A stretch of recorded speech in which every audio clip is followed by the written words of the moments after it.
வணக்கம். இந்த நாளில் சின்ன சின்ன வெளிச்சங்களில் இன்னொரு புதிய சிந்தனையை தெரிந்து கொள்வோம். கிறிஸ்மஸ் நிகழ்வுகளில் மிக முக்கியமானது அந்த 3 வான சாஸ்திரிகள் கடவுளை வந்து பணிந்து கொண்டது.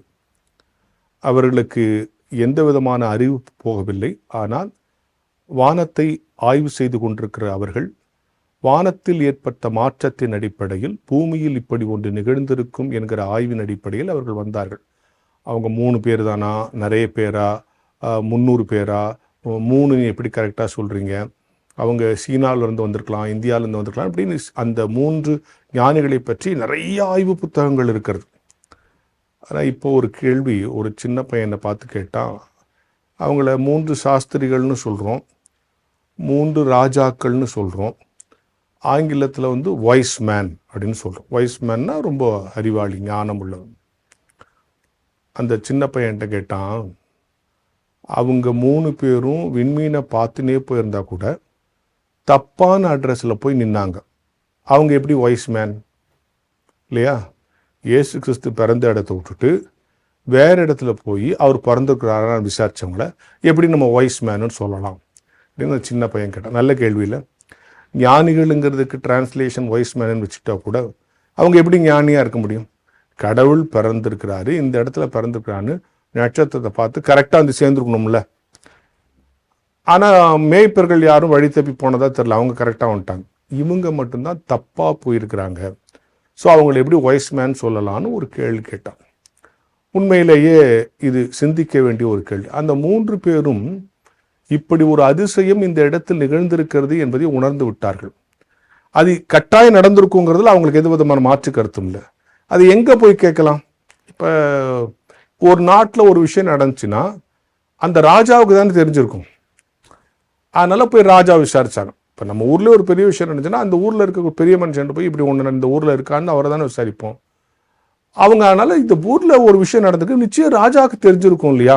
ஒருவேளை அவங்க வழியில் மேய்ப்பர்களை பார்த்துருந்தா கூட கேட்டிருக்க மாட்டாங்க. இவங்களுக்கு என்ன தெரிய போகுது, இவங்க பாவம் மேய்ப்பர்கள், ராஜாவை கேட்கலாம், அவருக்கு தான் இன்ஃபர்மேஷன் கிடைச்சிருக்குன்ட்டு போயிருக்கோம். ஆனால் அங்கே போனால் அவருக்கும் தெரியல. அப்போ அவங்கள ஏன் வைஸ் மேன் சொல்கிறோம்னா, ராஜா கிட்ட கேட்டது தப்பான இடத்துல போய் நின்று தப்பு தான். அதனால் அவங்கள வந்து நம்ம முட்டாள்னு சொல்லிட முடியாது. எங்கே தெரியுமா அவங்க வைஸ் மேன் ஆகுறாங்க?